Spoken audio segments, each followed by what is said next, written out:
Seja muito bem-vindo. Talvez você tenha uma pessoa na sua vida que você ama muito, mas parece que essa pessoa não é sempre a mesma. Em alguns momentos ela está cheia de energia, planos e ideias, e em outros parece que ela não consegue nem sair da cama. Talvez possa estar acontecendo com alguém que você conheça e ama isso, e você acha que é algum tipo de temperamento, ou estabilidade, ou até um drama comum, mas talvez possa também ser algo muito mais sério e, principalmente, muito mais complexo, o transtorno bipolar. O problema é que quase ninguém fala sobre, ensina sobre como conviver com uma pessoa bipolar sem se machucar a relação, sem invalidar a dor dela e sem destruir, inclusive, a sua própria saúde emocional. Bem, hoje nós vamos falar sobre isso com uma profundidade clínica, sem romantizar, sem demonizar também. E para isso, a nossa convidada de hoje é a Jaque Magalhães. Ela é psicóloga, especialista em bipolaridade, mas ela começou essa carreira na comunicação, passou pelo Exército, onde trabalhava nessa área, mas já há 21 anos se dedica na sua prática clínica a ajudar pacientes e familiares a compreenderem o que realmente acontece por trás das crises.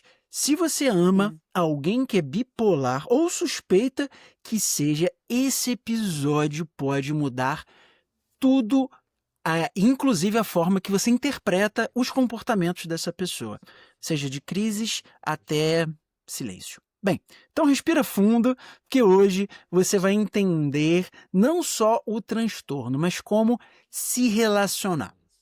Antes de eu passar a palavra para nossa convidada, eu preciso dar 2 recados. O primeiro é o seguinte: esse episódio ele não substitui uma avaliação médica. Se você está em crise ou se sentindo mal, você precisa procurar serviços de emergência ou algum tipo de linha de apoio. E além disso, as referências científicas para a gente criar esse podcast vão estar aqui na descrição. Bem, Jaque, eu quero muito que você se apresente. Seja Obrigada. muito bem-vinda. Obrigada, Gabriel. Um prazer estar aqui. É um tema de profunda relevância. Espero que todas as pessoas que nos assistam, consigam adquirir sementes ou pelo menos já algum fruto de todo esse investimento tecnológico que a gente traz em termos de conhecimento da psicologia enquanto ciência, né. Como você bem disse, eu sou Jaque Magalhães, sou psicóloga clínica, já atuo há mais de 20 anos na área de saúde mental, como psicoterapeuta e psicóloga clínica.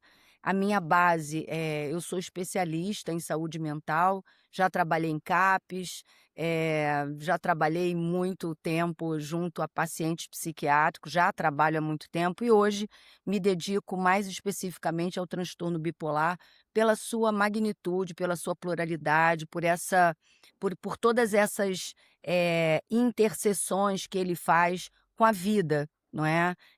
Podendo se apresentar, inclusive a gente vai falar um pouquinho disso, de formas tão distintas e tão plurais. Então é isso, e vamos lá, vamos trazer o que puder. Maravilha. Vamos fazer, as pessoas te conhecerem um pouco melhor, porque você foi para o exército e aí você trabalhou com comunicação lá, Sim, e depois você fez uma transição para o que você de faz carreira, hoje, a psicologia que sim. você faz hoje. O que motivou isso? Conta um pouquinho, abre um pouquinho para as pessoas Uhum, entenderem, por sim, que uma pessoa que trabalhava com comunicação hoje é apaixonada e focada em ajudar pessoas com transtornos, com dificuldades emocionais sim. e principalmente a bipolaridade. Sim. Eu fui, assim, eu hoje estou já, como eu te falei, há 20 anos no segmento da saúde mental, mas quando eu passei pelo exército, ainda lá dentro, eu me percebi extremamente insatisfeita com a vida que eu tinha naquele momento, né. Manda quem pode, faz quem tem juízo, ora para isso, ora para aquilo, e eu sempre fui dona de um espírito muito livre. E nesse momento, quando eu estava ainda na caserna, né, eu observei isso, que eu não tinha nada a ver com aquela vida e eu entrei num processo muito difícil de escolha, né.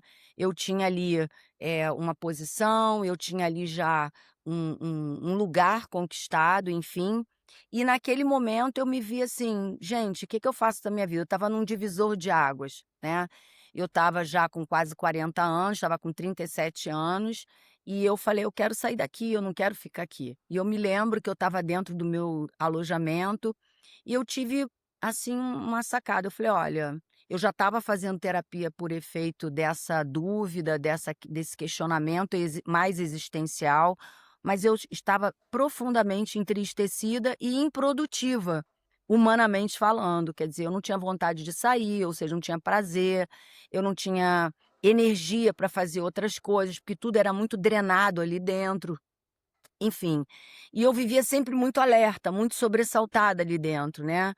A mulher foi a última o exército foi a última força a receber a mulher, e naquele momento ali tudo era muito novo para eles e para mim também, né. Então assim, era um trabalho muito desgastante, muito difícil para mim, não é, e isso começou a me abater. E naquele momento ali eu entendi a importância de se ter um trabalho aonde a gente ame fazer o que faz, aonde se tenha prazer no que se está fazendo. Por quê? Porque a gente passa, em média, pelo menos aqui no Brasil, 8 horas por dia, né, numa média de 44 horas por semana, dentro de um regime de CLT, trabalhando, né. E para ganhar uma remuneração que, embora tenha preço, não substitui o valor que a gente dá para tudo na vida. Então esse momento para mim foi um momento muitíssimo delicado, mas eu consegui pedir para a minha baixa, sair, e foi uma coisa assim: "Não quero mais", né, não dá para mim. E aí eu fui para a faculdade, como eu já tinha as outras 2, né, eu sou relações públicas e sou publicitária também, e isso consta como 2 formações no meu currículo.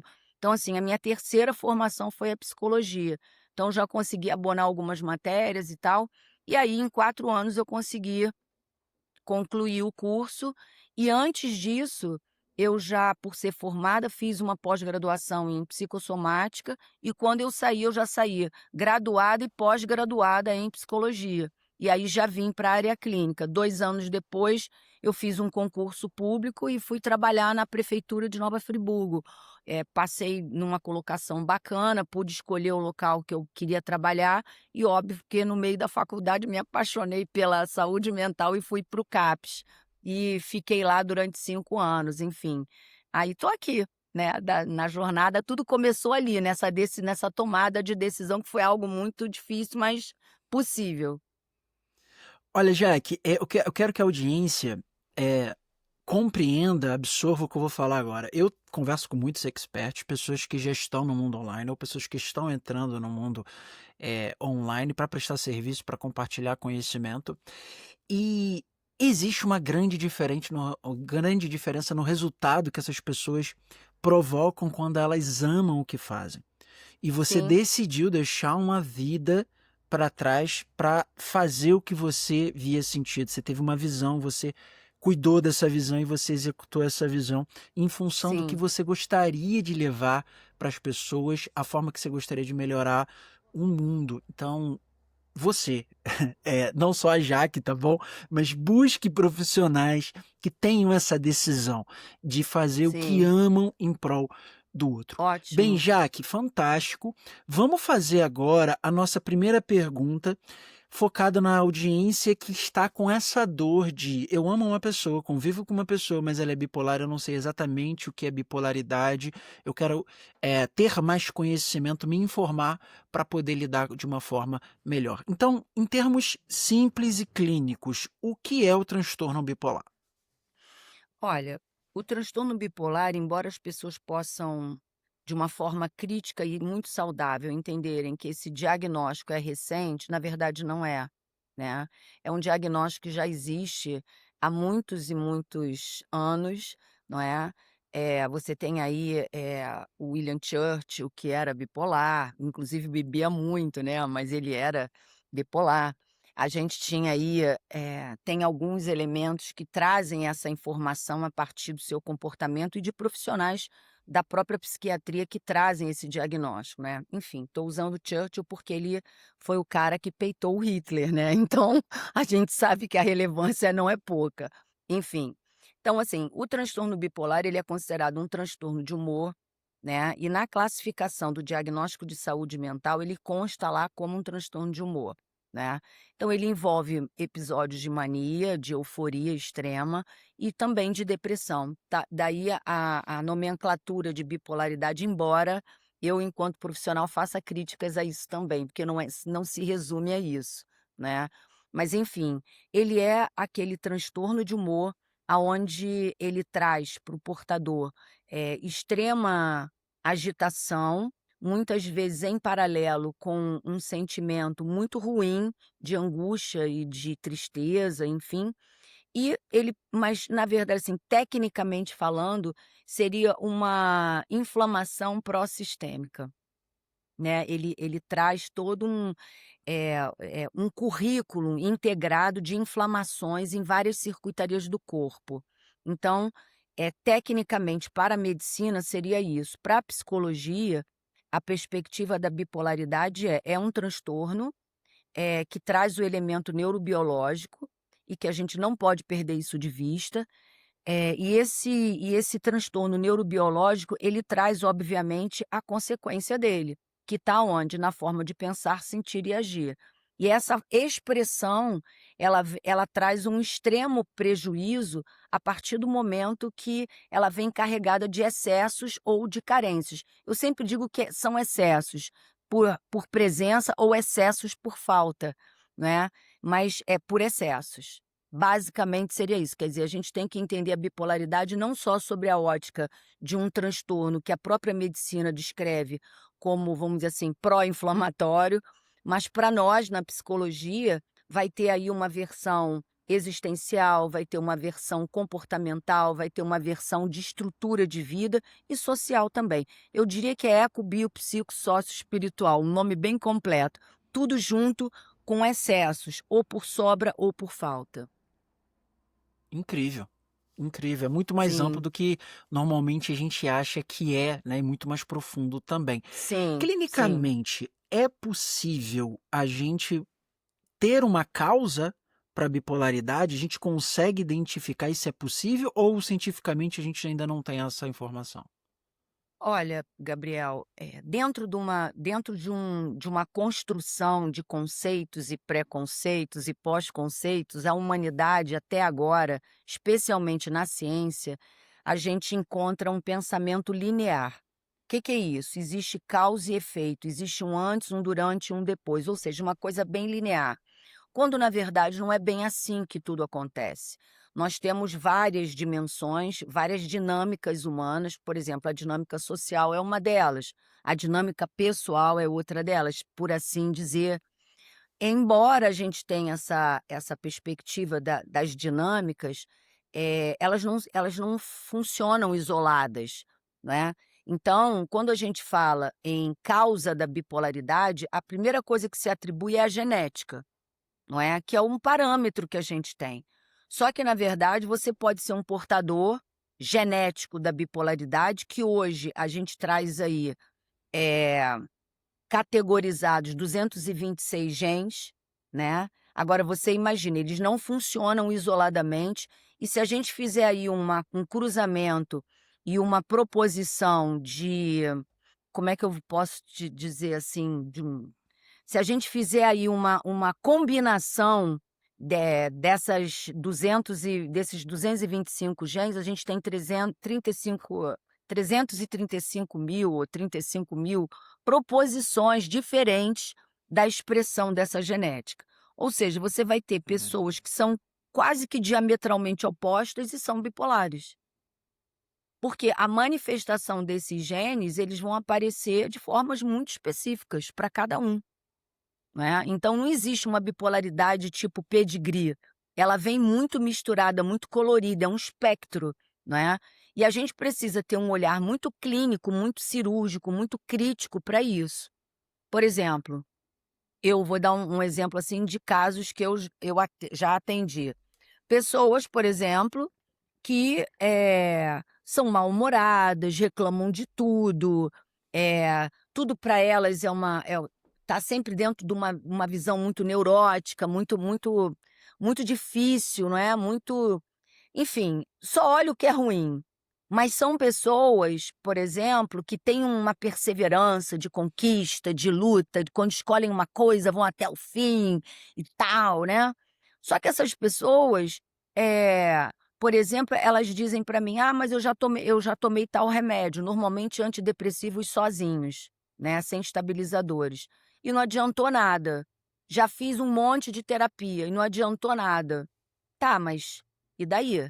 Só que essa pessoa está mal cuidada, porque, fazendo um parênteses, o diagnóstico da bipolaridade, ele não é um diagnóstico nada simples, ele é extremamente complexo.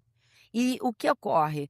Segundo estudos, a gente leva em média, dependendo da categoria da bipolaridade que esse portador venha a ter, a gente olha para isso e leva de 10 a 18 anos para você ter um diagnóstico. Então essa pessoa, ela já entra retardada na obtenção desse diagnóstico há muito tempo. E outra coisa, o portador da bipolaridade, como ele está dentro de um espectro, ele vai concorrer com um ritmo, frequência e intensidade. Então, o médico vê essa pessoa uma vez por mês quando vê. E fora isso, como que ele vai entrar em tantos detalhes? Então, muitos psiquiatras fazem linha da vida para especular a infância, adolescência, juventude, mas a maioria das pessoas manifestam isso dos seus 15 até os seus 18, dos seus 15 até os seus 25 anos, é nessa faixa que a bipolaridade vem. Mas existe diagnóstico de crianças com bipolaridade, assim como ele pode aparecer com 30, com 40, com 50, com 60 anos, depende, não é? Então, a bipolaridade enquanto transtorno mental, ela é um transtorno considerado um transtorno de humor, que envolve episódios de mania e episódios de depressão, ou seja, excessos que podem ser para euforia ou para uma carência, ou seja, para uma anergia e uma anedonia, que é falta de energia e falta de prazer, tá? E a pessoa, como você bem colocou, ela pode estar super pá, super out, né, e de repente a criatura chegar e falar: "Deita na cama e não levanta", né. Então assim, antigamente no DSM-3, lá atrás, a bipolaridade foi considerada, usavam uma terminologia de psicomaníaco depressivo. É a mania e a depressão. Depois mudou de nome, não é. E isso, obviamente, porque antigamente também as pessoas não tinham esse refino tecnológico de pesquisa, de observação, de metodologia, enfim, que a gente já tem nos dias de hoje. Muito a melhorar, confesso, mas já temos, um caminho bem percorrido. Jaque, então isso quer dizer que existem diferentes tipos de bipolaridade? Com Se certeza. sim, me fala a Sim, diferença entre os tipos para a nossa audiência ficar mais confiante, né, entender claro. um pouco melhor. Perfeito. Assim, a bipolaridade, a princípio, quando uma pessoa procura um profissional de saúde mental, ele nunca procura já com diagnóstico. Normalmente ele vem com sintomas, né? E como a É. gente colocou, é um espectro, ou seja, existe aí um currículo amplo e profundo dentro desse, vamos chamar assim, desse quadro. E por outro lado, é importante a gente entender assim, que a intensidade normalmente é o que é validado. O que eu quero dizer com isso? A gente sabe que tem a bipolaridade tipo 1, né, que é muito comum a gente falar: "Ah, é bipolar tipo 1, tipo 2, ciclotímico e tudo mais". Só que dentro da bipolaridade hoje existe enésimos, tipos, até por conta dessa genética que é tão plural, né.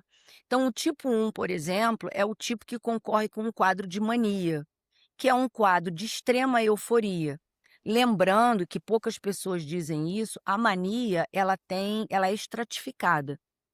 A mania é aquela pessoa que se sente extremamente empoderada, ela pode tudo, ela concorre até com um pouco assim eh daquela pessoa que mente pelo excesso de ideias tão possíveis, né, e tudo mais. Só que o quadro de mania, ele não fica só nesse gosto de exuberância, de euforia, não. Depois desse quadro, a gente tem aquele quadro que a pessoa começa a entrar na irritabilidade, né, a pessoa fica extremamente irritada.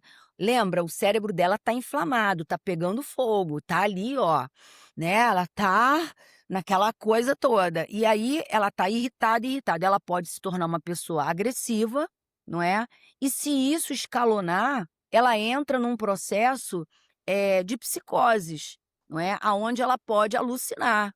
Ela pode achar que tem alguém ali querendo pegar ela e ela voar em alguém, ela pode achar que alguém está perseguindo ela. Então, assim, e ela tem uma convicção muito plena daquilo, porque ela já não está distinguindo entre o que é real e o que não é. E ela então entra em surto, ela tem uma ruptura com a realidade. O que que é o surto? A gente entra numa interrupção com essa realidade e deixa de perceber a coisa como de fato é. Como nós, seres humanos, somos sensório-perceptores, o meu cérebro já não está mais distinguindo o que é o que é. E essa pessoa então vai demandar o quê? Uma internação, porque ela já está em sofrimento profundo. Quando ela entra É. na irritabilidade, ela já está extremamente sofrida. Só que muitas vezes, por um ato de defesa ou até por hábitos de comportamento, ela vai se defendendo, vai se esquivando, enfim, para cada um isso vai ter um cenário muito específico, mas esse é o típico quadro que a gente vai chamar de transtorno bipolar tipo 1. Ah, mas é só isso, Jaqueline? Não. Ela, para ser considerada uma bipolar tipo 1, ela tem que concorrer com mania, né. Ah, mas ela pode ter também a depressão? Sim ou não, tá. Então essa é um primeiro ponto. Aqueles que também concorrem com a depressão, eles estão num pico de mania, eles se irritam, eles começam a entrar naquela inquietação, muitas vezes a motricidade também está muito mexida, e aí eles podem ter um quadro de depressão sim. E uma depressão muito específica, diferente da depressão que se conhece comumente como depressão maior ou depressão, unipolar, e as pessoas ficam ali, não é, naquele quadro de angústia, inclusive com aumento de margem de suicidabilidade, ou seja, a pessoa pode atentar contra a sua vida, não é, porque é tão intenso aquele sentimento de angústia, de enfim, que a pessoa não suporta aquilo, não é. Então o bipolar tipo 1, ele concorre com isso. Então, recapitulando, a causa da bipolaridade, ela é muito plural, ela vem primeiramente dessa genética, mas a pessoa pode ser um portador e não manifestar. Por quê? Porque essa pessoa teve uma vida, um ambiente muito saudável, essa pessoa teve um currículo muito atento, né, especialmente filho de bipolares, eles têm ou não a bipolaridade, mas quando são bem orientados, eles vão praticar atividade física, eles vão ter uma boa alimentação, eles não vão fazer uso de álcool. Estou falando do ideal, tá? Não é do real. Mas a gente sabe que as pessoas acabam evitando muitos hábitos que são nocivos para qualquer um, mas para eles, sobretudo, são nocivos e gatilho. Então, eles evitam e vão ter uma vida normal, uma vida tranquila, enfim. Mas, lembrando, são pessoas que são candidatas e vão ter que estar sempre muito atentas a isso, ao seu ritmo, à sua vida. Agora, causa genética? Sim, eu sou, tipo, uma pessoa que possa ter, assim, eu vou ter mais cuidado, mas isso não significa que eu vá manifestar, tá. Por outro lado, é importante a gente também perceber que esses cuidados só não são suficientes. Muitas vezes a mulher, sobretudo, e falando também mais obviamente, Uhum. são pessoas aqui a tela comemorando, né, com a gente.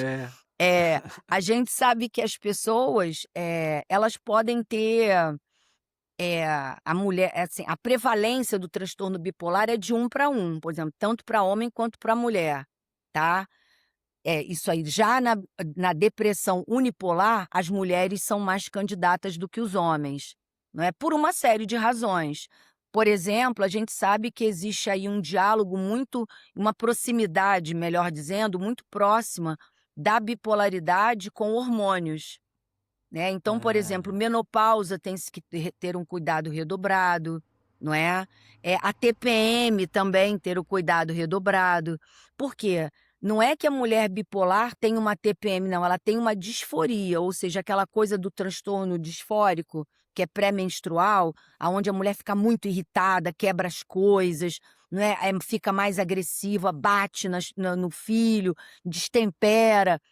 Isso já é um sinal, por exemplo, para se estar atento, não é? Então, não é que existam causas ou sintomas, é um conjunto, como eu falei, e eu diria muito ecológico, porque está muito no ambiente, na relação com as pessoas, enfim, no teu estilo de vida.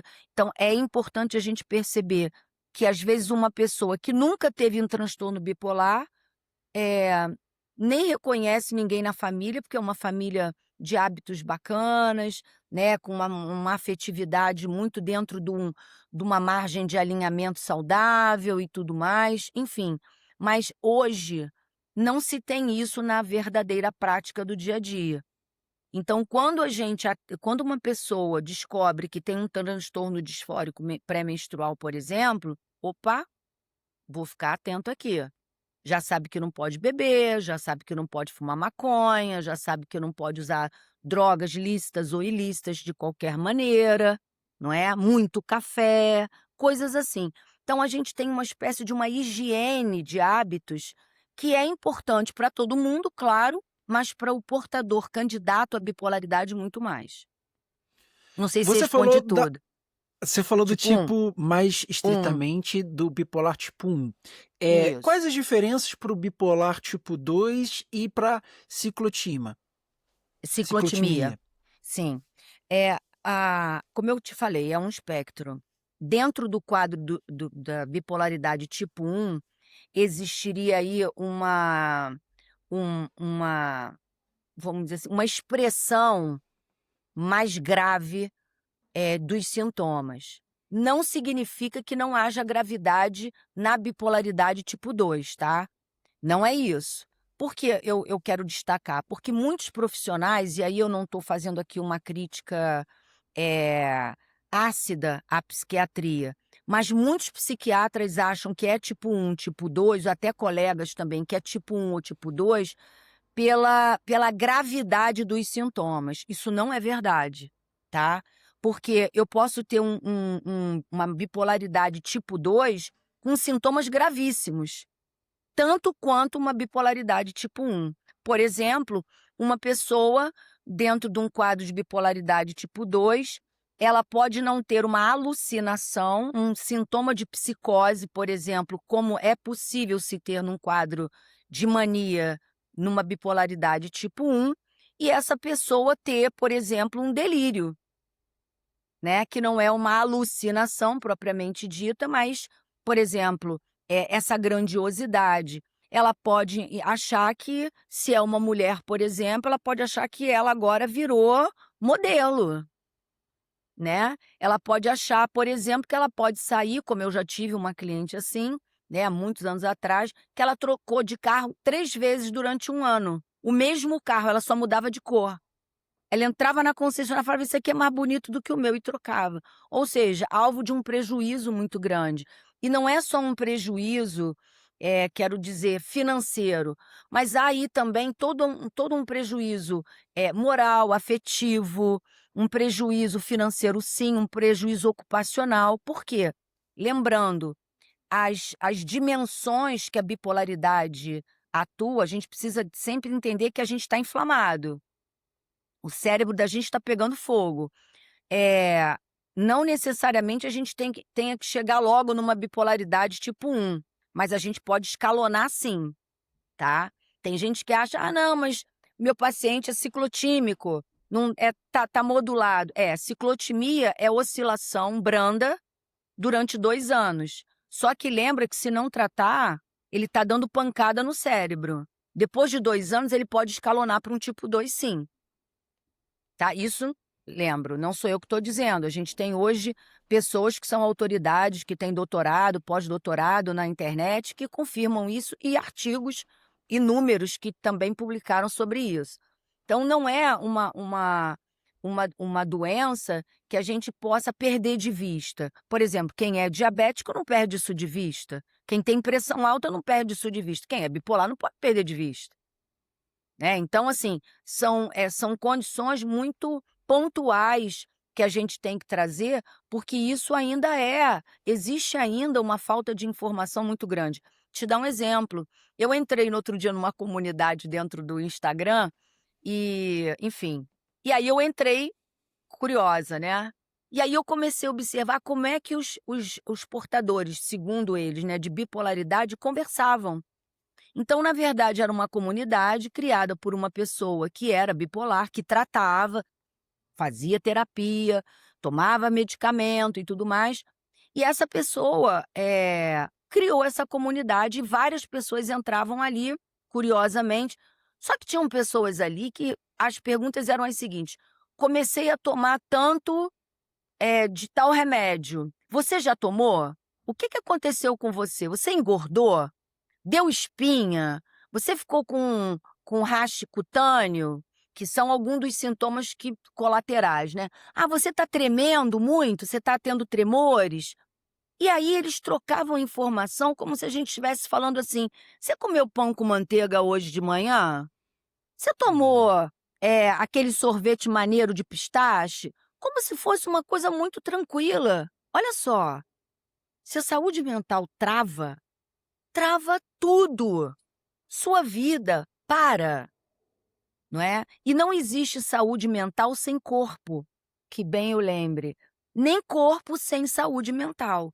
Então tudo dialoga com tudo, por isso que eu te falei, essa coisa do transtorno bipolar, de doença mental, não é bem assim, porque tudo conversa com tudo.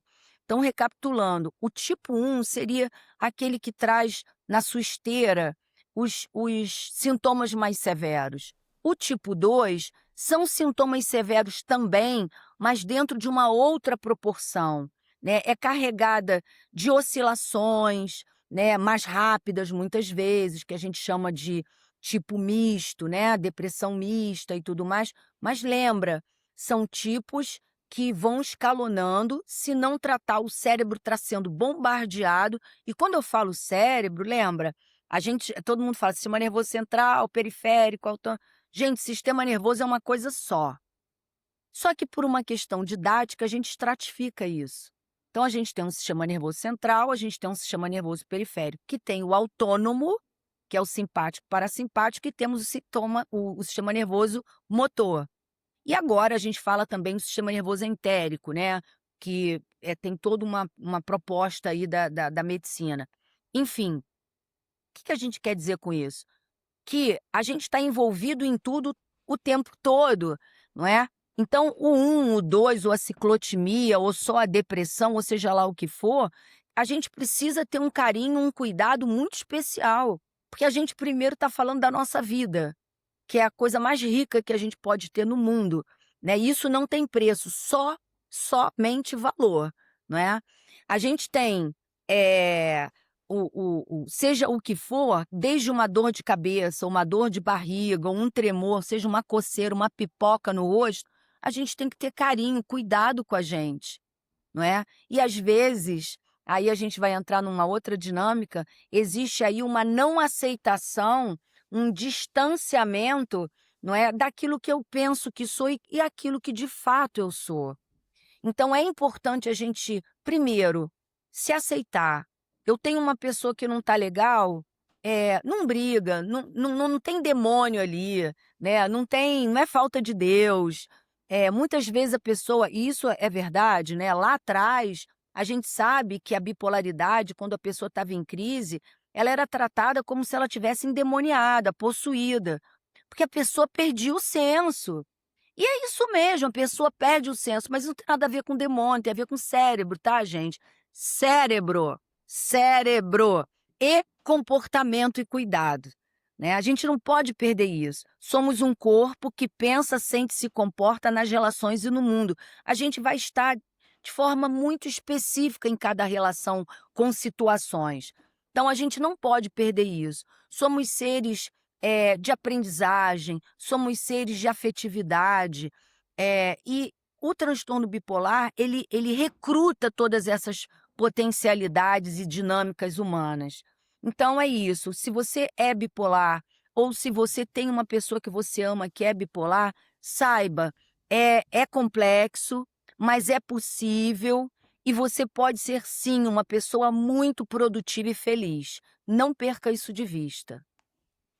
Jaque, quais Tá. variações a gente tem que estar atento em termos comportamentais que funcionam como sinal de alerta, né? Lembrando, alguém que está assistindo aqui esse podcast ou ouvindo e está querendo identificar, poxa, será que eu dou mais atenção realmente a esses comportamentos que estão Sim, mudando? Será que sim, não é só a pessoa só não está triste, ou só a pessoa não está passando por um momento atribulado profissionalmente, ou não? Não, mas peraí, tem alguns sinais aqui que realmente me indicam que tem algo sim. além disso. O que que você poderia pontuar para gente? Assim, Gabriel, é muito importante a gente destacar, o seguinte: qual é a diferença de emoção para humor? Será que é só tristeza ou ela não tá legal, né? Primeiro é que emoção ela dá e passa, por exemplo: "Ah, eu tô com muita raiva", daqui a pouco passou, já deu e vamos levando, né. Mas quando a gente está irritado, isso não passa fácil. Isso vai ficando e daqui a pouco volta mais intenso, daqui a pouco volta. Então, assim, primeiro dado é esse, a diferença que a gente precisa fazer é que tristeza todo mundo tem, né, É. irritabilidade a gente também pode ter, né. Eu, por exemplo, eu moro no Rio de Janeiro, pego trânsito, tem questões de toda ordem na cidade e tudo mais, saímos de um carnaval agora, uma confusão, a gente quer se deslocar, então tudo bem, ai que chateação e tal, isso é uma coisa. A outra é: tudo me irrita, sabe. A pessoa fala comigo: "Que que é? Que foi? Que não sei quê". Então, assim, a gente precisa ter esse olhar que uma coisa é você ter um comportamento mais pontual, isso é sutil talvez, mas para quem conhece a pessoa, vai identificar que, por exemplo, essa pessoa pode estar passando, como você bem colocou, por um momento difícil. No trabalho. É. Ah, então, ó, é pontual, é contextual, mas ela não é assim. Ela é doce, é uma pessoa tranquila, ela é uma pessoa centrada, ela brinca muito, né. E isso é importante a gente saber, já que a pessoa convive com a gente, ou se é um colega de trabalho, você pergunta: "O que que houve?", "Ah, não, briguei com a minha mulher, sei lá, não tô legal, tô duro, hoje é dia 20, já tô no vermelho". Veja, tem aí uma questão. Agora, quando tem questão, tem intensidade, tem frequência e a pessoa começa a reagir de uma forma, beirando o absurdo, saindo da margem do possível, opa, que a pessoa começa a desconsiderar o ambiente, o contexto, começa a berrar no trabalho, a xingar o chefe, a bater com a porta, né, a querer bater nos outros no trânsito. Então a pessoa vai escalonando. Então traduzir no comportamento é uma coisa muito particular. E aí entra a psicologia, não é? Por exemplo, uma outra questão, eu tive um cliente que ele tinha, acessos de raiva. Né, acessos de raiva, mas era só no trânsito. Será que ele é bipolar? Não, não era. Ele era uma pessoa que tinha todo um traço de comportamento, enfim, uma condição mais específica que não tinha nada a ver com bipolaridade. "Ah, mas ele estava bem, estava mal". Não, era uma outra coisa. Porque ele não era assim o tempo todo, porque ele trabalhava num lugar que se ele fizesse isso ele era mandado embora, e como ele ganhava muito dinheiro ele não ia fazer isso, então ele não fazia. O bipolar ele não tem controle, ele é reativo. Até porque uma parte do cérebro dele, tá comprometida. Então ele não consegue, ele vai em busca quando ele está evoluindo nos sintomas, por exemplo, de euforia, ele vai em busca de quê? De comida palatável, ele não quer comer chuchu quando ele está com muita fome, ele quer comer chocolate, coisas gostosas. Então, a obesidade, por exemplo, é muito comum estar associada à bipolaridade. Né. Então, assim, existem muitas coisas que estão associadas, né, que são comórbidas e que a gente não percebe. Então, ao traduzir o comportamento e a expressão de um portador de bipolaridade, a gente tem que ter muito cuidado. Por exemplo, conversando com um amigo essa semana, ele me disse que tinha uma tia que nunca ninguém imaginou que ela pudesse ser bipolar. né? Ele tinha uma tia que nunca imaginou. Nossa, mas era uma pessoa muito tranquila, uma pessoa centrada, uma pessoa que tinha todo um ritmo, uma rotina muito organizada. Aí, de repente, a avó faleceu, a tia já deu uma alteração, e aí o gato da tia também veio a falecer. E a tia perdeu o prumo. E teve, inclusive, que fazer um tratamento mais severo, possivelmente, eu não lembro agora se foi internado ou não. O que que acontece? Isso é possível? Claro! Por quê? Existiam outras pessoas na família desse meu amigo que também eram portadores de transtorno bipolar. Isso já é para ligar 3 alertas, não é? Então, uma pessoa que nunca manifestou nada, que você saiba, né, que ele soubesse, a tia nunca manifestou nada, mas na verdade manifestou. Esse próprio estilo de vida cuidadoso já é para você estar também atento. Então, não tem uma fórmula de bolo para a gente dizer é ou não é, mas existe sim uma escuta mais ativa, um olhar mais cirúrgico sobre aquilo ali. E a gente não pode entender que uma pessoa que já tenha um parente, enfim, sobretudo de primeiro grau, na família, e que essa pessoa tem que fingir que não está acontecendo nada. Que, aliás, isso é muito interessante. Tem muita gente que finge que não está entendendo, né? Por preconceito. Ah, eu sou ansiosa, mas eu não sou eufórica. Eu tive uma cliente assim também. Eu tenho muitos clientes com muitas situações. São muitos anos nisso. Mas, na verdade, foram situações que me ensinaram bastante, né? E quanto mais preconceito... Eu tenho cliente que diz para mim, não sou bipolar, eu sou borderline. Não sou bipolar. Ah, é por quê? Ah, não, porque eu não sou. Assim, é muito comum você pegar clientes que são médicos, que se automedicam, né? Para não ter que lidar, mas eu sou médico. Como assim? Que eu, médico, vou ter alguma coisa? Tenho nada. E quanto mais, se tu apertar para dizer que eles vão embora, não ficam na terapia. Eles acham um absurdo, sendo médicos, né? Terem qualquer. Ai, gente, comemorando, olha isso. Quando você É, levanta os dedos, é é verdade, reação. não posso levantar o dedo, então. Eu sabia do coraçãozinho, tá, Gabriel? Que eu fazia assim, ó. E aí, quando eu E aí fazia assim, o mandava. coraçãozinho saía. Mas, enfim. Então, assim, os médicos têm muito isso, assim. Quer dizer, não estou generalizando, imagina. Quero dizer que muitas pessoas se acham tão especiais que não são capazes de ter um transtorno bipolar. Mal sabem que podem ser especiais justamente por serem bipolares. Que a bipolaridade tem um lado luz maravilhoso.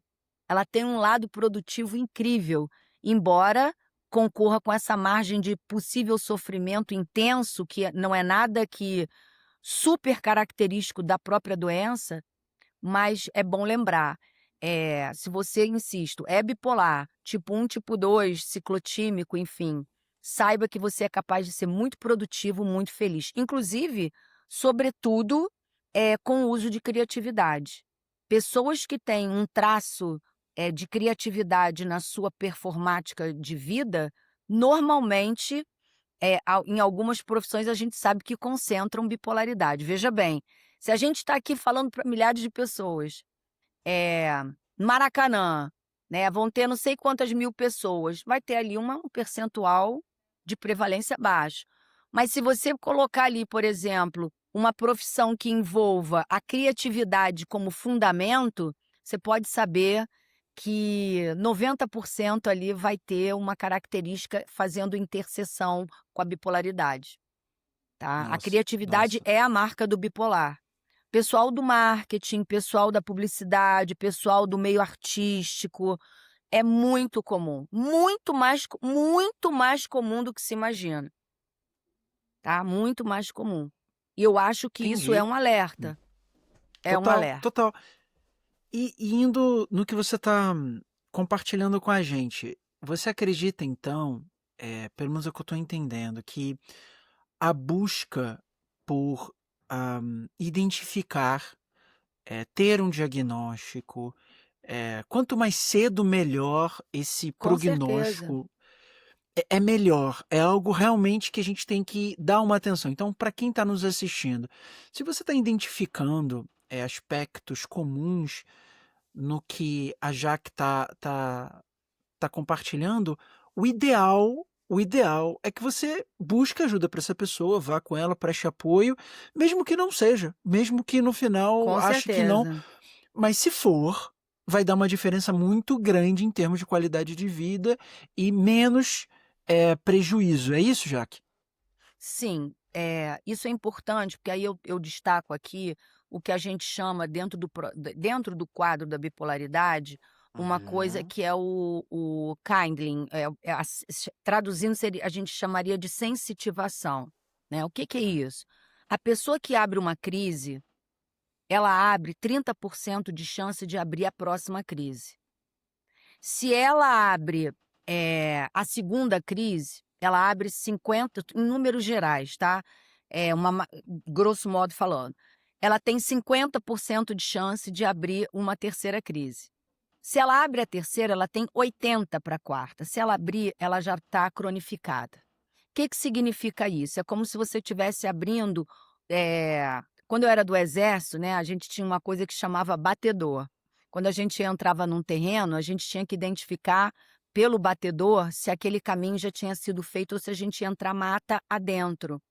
Então, o batedor era o cara que ia na frente, né, abrindo a trilha para a tropa passar. Beleza. O que que acontece nesse momento? Nos nossos neurônios é a mesma coisa. Se a gente abrir uma trilha, o cara que é batedor, ou seja, o próximo estímulo, ele já sabe que aquilo já foi percorrido um dia. Então, ele vai passar por ali de novo, porque está mais fácil. De novo, de novo e de novo. Então, aquela trilha está feita a nível de caminho neural. E aí, cronifica, ou seja, é a reação que eu tenho, é a maneira do meu corpo reagir a partir do desenho que o meu cérebro tem por aquele estímulo que eu estiver enfrentando. Sofrimento, gente, sofrimento faz parte da existência, né. Só que, mas aí se esse caminho está feito, cronificou, tem jeito? Claro, é só você criar um outro caminho. Lembra que eu falei mais cedo aqui, que nós somos seres de aprendizagem, então se a gente aprendeu desse jeito, desaprende e reaprende, né. "Ah, mas aí eu recaí", recaiu, relevanta e recomeça, porque é assim que a vida é, né, se não senta e chora e acabou a vida, como é que é isso, gente? Eu fico muito louca, sabe, quando chegam no meu consultório com frases prontas. "Ah, mas aí eu vi não sei da onde que disseram pra mim que eu cronifiquei". Gente, e daí que cronificou? Descronifica e recronifica com coisa boa, qual é o problema? E isso é muito difícil, porque as pessoas não querem lidar com o trabalho de reconfiguração pessoal. Isso dá trabalho. Tem gente que diz: "Ah, terapia é muito caro", eu sempre digo isso. Eu também acho que seja, mas por que que tu deixou chegar nesse ponto? Por quê? Por que que não está acompanhando desde lá de trás para ter economia de sintoma? Aí reclama de gastar dinheiro, mas não reclama de gastar energia, sofrimento, perder tempo, né, fazer, como se diz, vai na religião, não tô falando de religião, vai lá procurar na religião. Gente, religião é maravilhoso, espiritualidade é dinâmica humana, mas cada macaco no seu galho, entendeu, Gabriel? A gente não pode perder isso de vista. Quer dizer que porque eu tenho uma religião, alguém vai operar um milagre na minha vida e eu vou ficar curada? Não, não vai.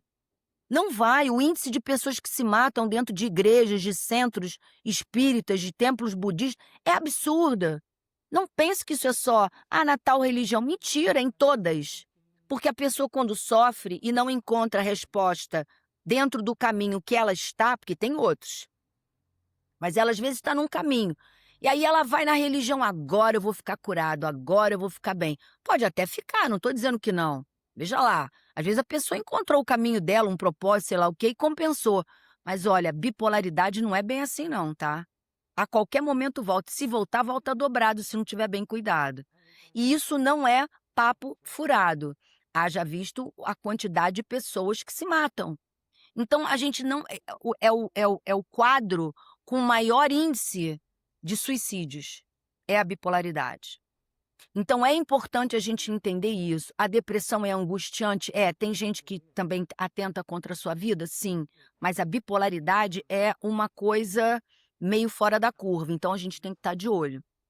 Mas, voltando ao ponto, é os transtornos se agravam, eles podem se cronificar. Tem remissão total de sintoma? Pode ser que sim, pode ser que não, pode ser parcial ou total, mas vai ter que cuidar para sempre. Isso a gente não pode perder de vista, tá, gente? Então, quem estiver assistindo a gente, lembre disso, bipolaridade tem que ter acompanhamento terapêutico. Ah, mas eu faço terapia, psicoterapia, tomo remédio, é só isso? É. Ah, mas eu tive alta na terapia. Depende da terapia. Que também é um outro papo, porque as pessoas acham que vão fazer qualquer terapia e vão ter o acompanhamento terapêutico que precisam. Não é verdade, tá? Não é verdade. Hoje, sobretudo, isso é uma coisa que me deixa muito atenta, porque na minha área, que hoje em dia a gente está vendo um sucateamento da psicologia, não é? Pessoas que têm, mas eu faço terapia há 30 anos. Parabéns, não estou dizendo que é ruim, não. Mas eu estou perguntando se funciona. É diferente. Porque uma coisa é a gente ouvir falar na história da psicologia, uma coisa é a gente ouvir falar quais são os tijolinhos que ajudaram a construir a psicologia. Outra coisa é saber se ainda funcionam no mundo que a gente está. E eu não estou falando aqui, veja bem, Gabriel, eu não estou falando aqui que uma terapia ou uma abordagem ou uma linha da psicologia é melhor do que a outra. Não, não. Eu só estou dizendo para essa pessoa que procura ajuda perceber se ela encontrou. Porque senão ela vai ficar ali agradando ao terapeuta ou agradando a família porque está indo à terapia e não está tendo Aham, retorno, tá? Então é aham. isso. Identificar comportamentos é importante, mas é algo muito específico. Desconfiou, leva um papo, não culpa, não julga, não diz que é falta de Deus. Agora, é claro que tem coisas que são um pouco óbvias, né? O cara tá quebrando tudo dentro de casa, tá agressivo, opa, né? Então assim, o cara não levanta da cama, tá fazendo xixi na cama.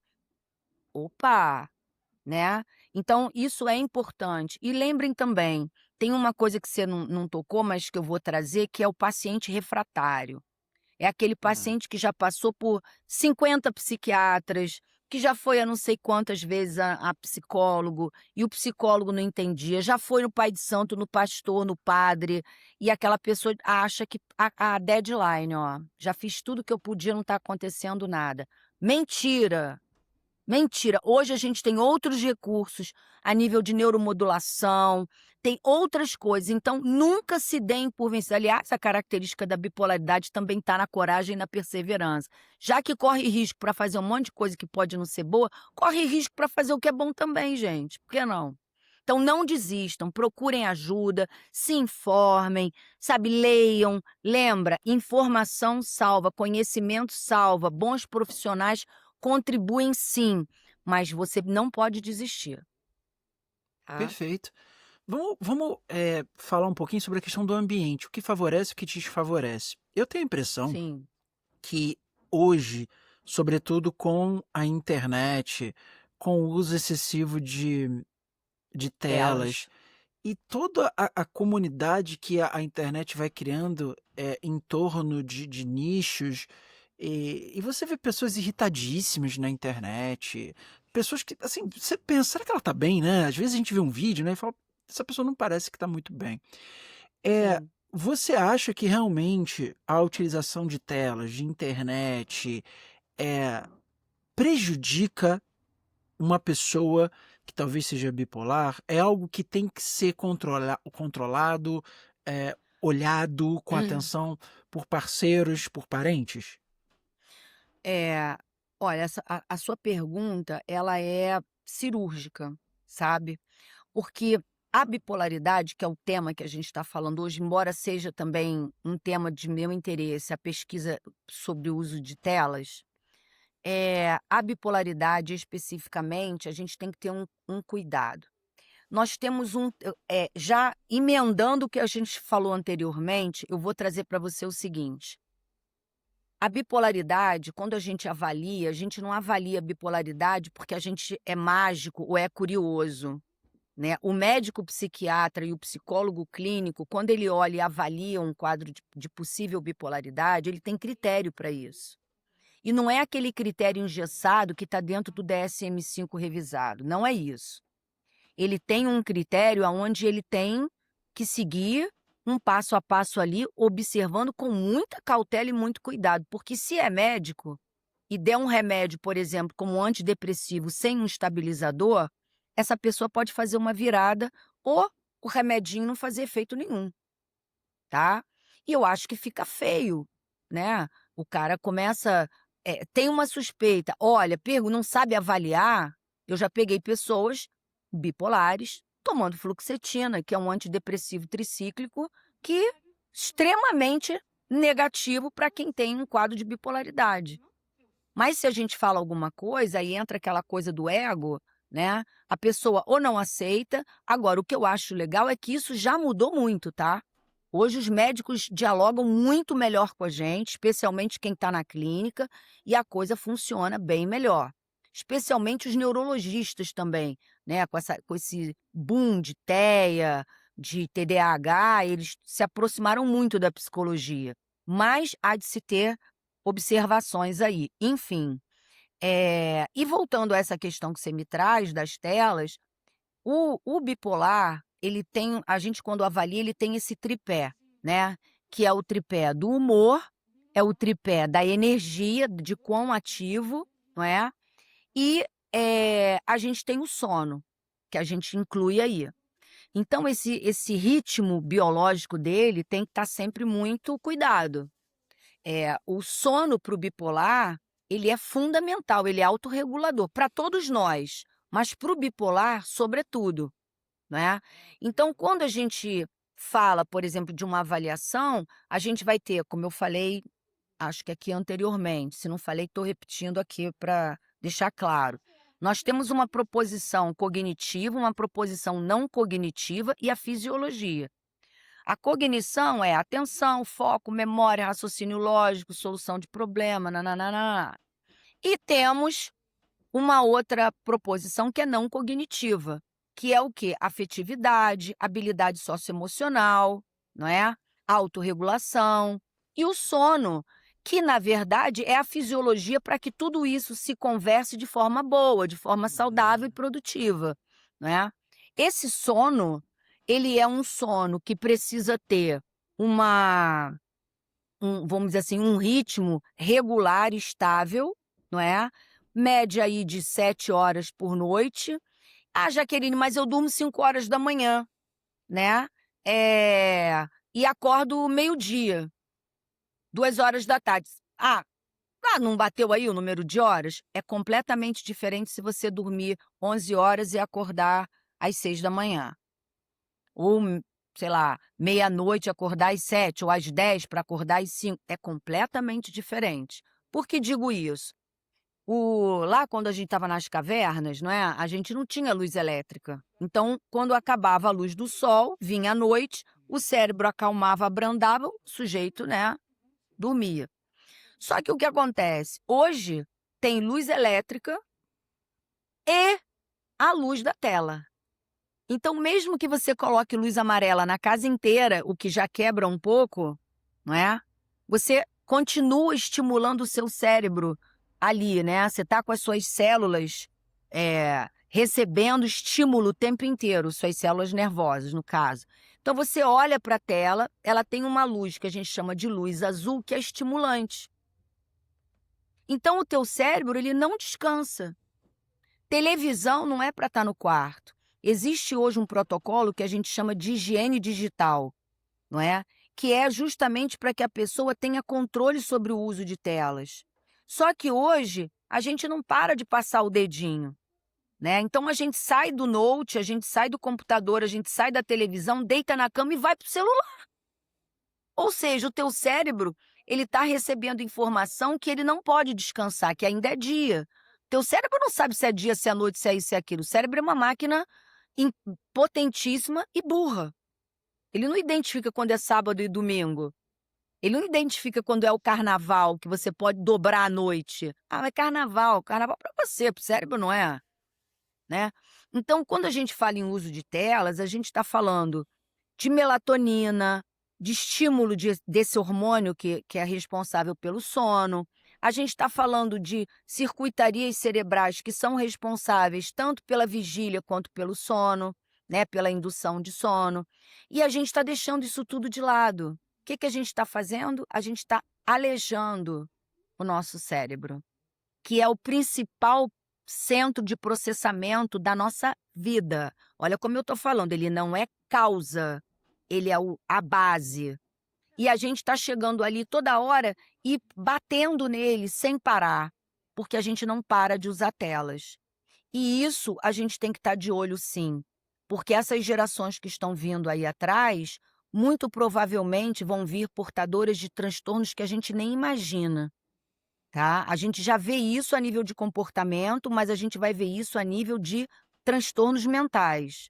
A gente está hoje, isso não sou eu quem digo, e quando você me pergunta qual a sua opinião, não, nem é minha opinião, estou falando de estudos muito bem elaborados, estudos robustos. Inclusive, estou produzindo agora um artigo de revisão sobre isso, sobre o impacto de determinado elemento no uso de telas. Já fiz sobre o uso de violência numa especialização que fiz de neurologia e agora estou fazendo outro. Então, assim, só que de um outro elemento. Então, isso não é brincadeira, isso não é uma coisa tolinha, mas não adianta falar, a gente tem que começar a agir, tá? Porque isso é um fato. E para o bipolar, sobretudo, o uso de telas abusivo, o uso exagerado causa uma falta de organização no ritmo biológico que é desenvolvido pelo nosso sono e a pessoa acaba trazendo sintomas sim, tá?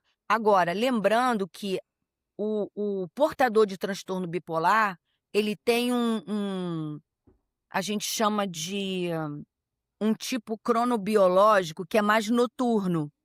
Eles acordam muito mal de manhã, ficam muito ruinzinho até 11 horas, meio-dia, e depois eles começam a melhorar a disposição. À noite, eles estão elétricos. Então, o que que a gente precisa fazer? Como eu falei há pouco, a gente começa a mudar o ritmo. A gente ensina para a pessoa, por exemplo, que ela tem que acordar cedo. Ai, mas que coisa horrível. Problema seu. O que que você prefere? Crise? Então acorda-se, começa a despertar cedo, a gente começa sentando na cama. Ah, mas eu ainda estou dormindo, fazendo download na minha alma. Não tem problema, mas senta na cama, ou então levanta, vai ali no banheiro, mas não volta para a cama. Isso para começar. Ah, mas aí eu estou tomando remédio, eu tenho a quetiapina, que normalmente o portador usa, que é um antidepressivo, é um antipsicótico, mas também ajuda a dormir. Ah, eu tomo quetiapina. Busque a sua dosagem ideal, comece a acordar num horário mais cedo e vá fazer a sua caminhada, não é? Então existe isso. O que que o bipolar pode, o que ele não pode fazer. Na verdade, é o que todo mundo pode e não pode fazer, só que ele com mais sensibilidade, com mais acuidade, mais delicadeza, para não deixar fazer crise. Eu acho que essa parte final você resumiu muito bem, a questão da sensibilidade que a gente tem que ter com a pessoa que a gente ama e é bipolar. Eu queria uma dica em termos de comportamento que a gente pode ter com essa pessoa que a gente ama. Imagina que eu tenho um parceiro, uma parceira, eu a amo, e por todo o conhecimento aprofundado que você transmitiu de forma magistral aqui pra gente, eu realmente acho que ela é uma séria candidata ou ele é um sério candidato. Me dá uma Sim. dica, me dá uma dica, Jaque, de como que eu posso melhorar o meu relacionamento. O que eu deveria entender, que talvez eu ainda não entenda, que possa melhorar o meu relacionamento. Então, vamos lá. Existem várias formas disso ser feito, tá? Porque são vários tipos de relacionamento. A gente não sabe como tá, como é que não tá, mas vamos fazer de conta que a gente tem uma coisa ideal. Tá bom. Diálogo, abertura, aceitação. Eu acho que o primeiro passo para isso é informação e não deformação. O que a gente vê hoje na internet, tem gente muito boa falando coisa muito legal, muito séria, não tenha dúvida. Mas eu vejo barbaridades, e a primeira delas é querer romantizar a bipolaridade. Gente, bipolaridade é um sofrimento do demônio. A gente quer falar da coisa boa, do legal, do alegre, bacana. Só que não é isso. A bipolaridade, ela é um transtorno que traz um sofrimento absurdo para o portador e para quem está em torno dele, porque vê a pessoa sofrendo e não sabe nem o que fazer. Eu atendi uma senhora, Gabriel, uma vez, que ela estava à beira da morte, diabética, bipolar, diagnosticada, e tratava com um médico que era um louco. E o cara tratava essa senhora aumentando e diminuindo dose. E eu perguntei ao marido dela, que já era um senhor também, você levou ela no endocrinologista para fazer acompanhamento dessa diabetes? Não, o psiquiatra cuida. É disso que a gente está falando. A gente pega só caroço, pega osso. A gente não pega todo mundo, eu sou bipolar, sabe? Que legal. Não, não é assim não. Que quando a pessoa está bem, que está na euforia, está ali na hipomania, né? Quando a pessoa está ali naquele grau bacana de criatividade, tal, tô muito assim, ninguém te procura não, tá? Agora, quando tá no buraco, quando tá no osso, é que a coisa fica preta. Então, respondendo a tua pergunta, eu acho que primeira coisa, informação. Segundo, se você ama essa pessoa, a gente acredita que essa convivência tenha carinho, tenha abertura, tenha, né? Então, a pessoa vai te ouvir. Mas o bipolar, quando está em crise, ele não ouve. Ele acha que ele é o cara ou que ele já está tão ruim que nada vai adiantar. Então, muitas vezes, a gente tem que fazer uma intervenção forçada, sabe?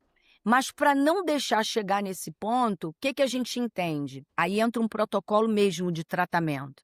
É a pessoa que está fazendo a sua terapia, ela aprender a observar os gatilhos dela. Eu estou sentindo que eu não estou legal. Essa semana uma cliente minha falou uma coisa bem legal, hoje eu não estou bem. Eu perguntei, mas o que houve? Fiquei muito chateada que houve um problema com uma pessoa na minha família e eu me coloquei no lugar da pessoa. O bipolar é muito reativo. E aí ela foi para o lugar da pessoa que ela amava na família e ela não sabia voltar. E aí ela ficou muito deprimida. E ela estava estabilizada. Só que a medicação não deixa abrir uma crise grave. É isso que eu quero dizer. Não deixa. A medicação segura.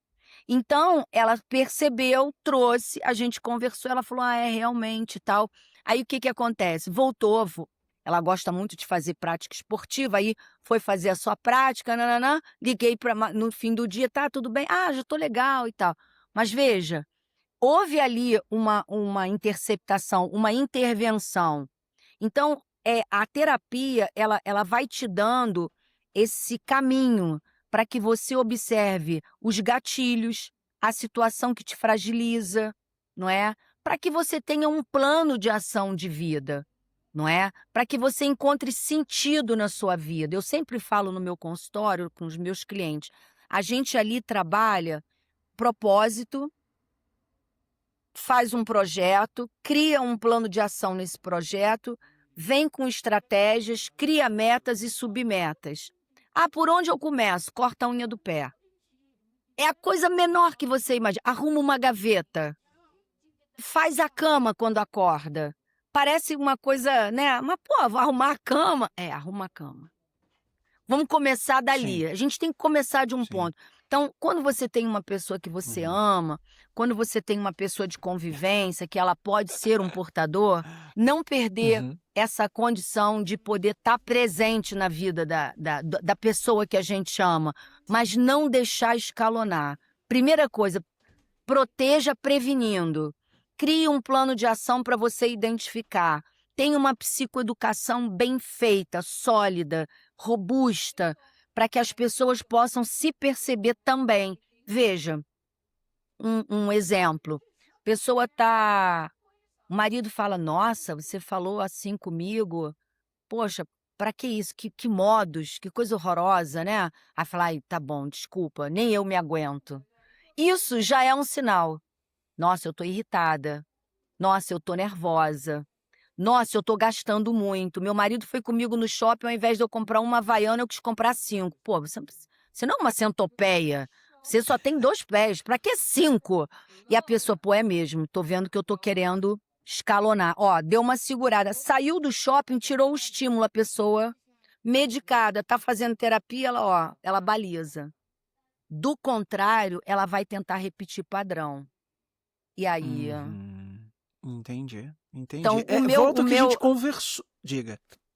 não, assim, fechando a ideia de como identificar, é isso. É você ter um propósito, um projeto, uma estratégia, metas, submetas e o alerta, né? Para você Sim. ver gatilho, para não deixar escalonar. E o propósito é o quê? Bem-estar, saúde mental bem cuidada, você sempre sabendo a direção que você tem que ir na sua vida.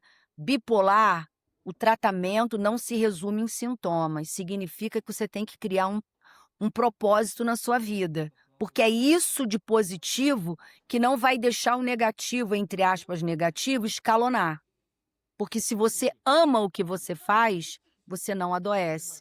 Você tem prazer, você se estimula, você entra em flow, você começa a desenvolver um monte de coisa bacana, tá?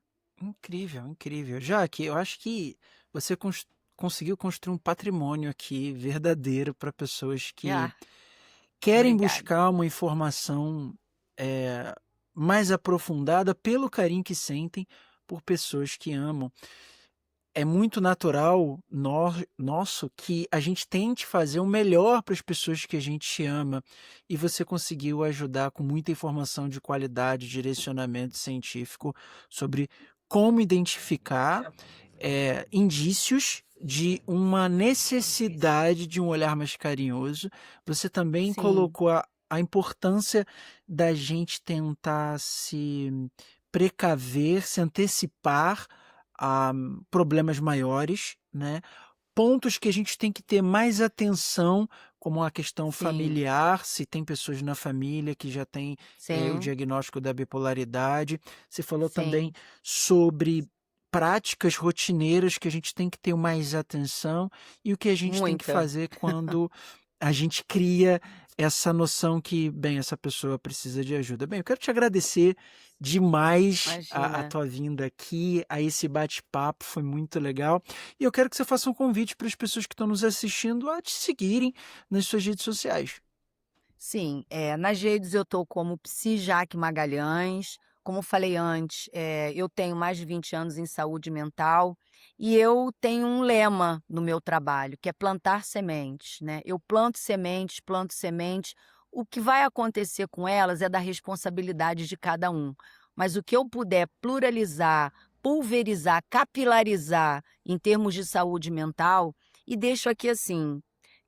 Eu vou estar presente agora no YouTube, vou estar presente também no Instagram com mais frequência, para que eu possa plantar mais sementes. E eu sugiro às pessoas, tenham responsabilidade quando forem procurar ajuda. Não vão a qualquer lugar com qualquer pessoa, se informem primeiro, não é? Isso é muito importante, que vocês tenham profissionais da psicologia que têm o seu CRP, que é o seu registro no conselho ativo, pessoas que já conheçam do que vão fazer, que não sejam curiosas, que não estejam ali, como diz a gíria, vendendo o almoço para pagar a janta, né? Que sejam pessoas responsáveis, sobretudo. Ninguém é obrigado a ter 50 anos de experiência, não, mas que sejam pessoas responsáveis, que façam um trabalho em paralelo com o seu médico, com a sua família. Isso é muito importante, tá?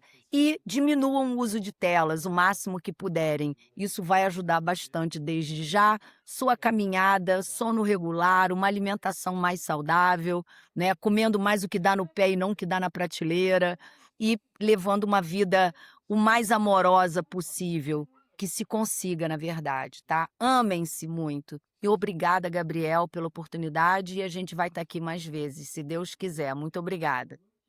Olha, foi incrível. Se você está aqui até agora com a gente, respeitosamente eu te indico que você se inscreva no canal, curta esse episódio, compartilhe, porque tem muita informação importante. Compartilhe com uma pessoa que precisava estar aqui ouvindo agora, como você está ouvindo esse episódio. E Jaque, obrigado. Foi um prazer imenso te receber aqui. Espero que a gente possa compartilhar mais boas práticas utilizando o formato do podcast. Um abraço. Tchau, gente. Obrigada. Tchau.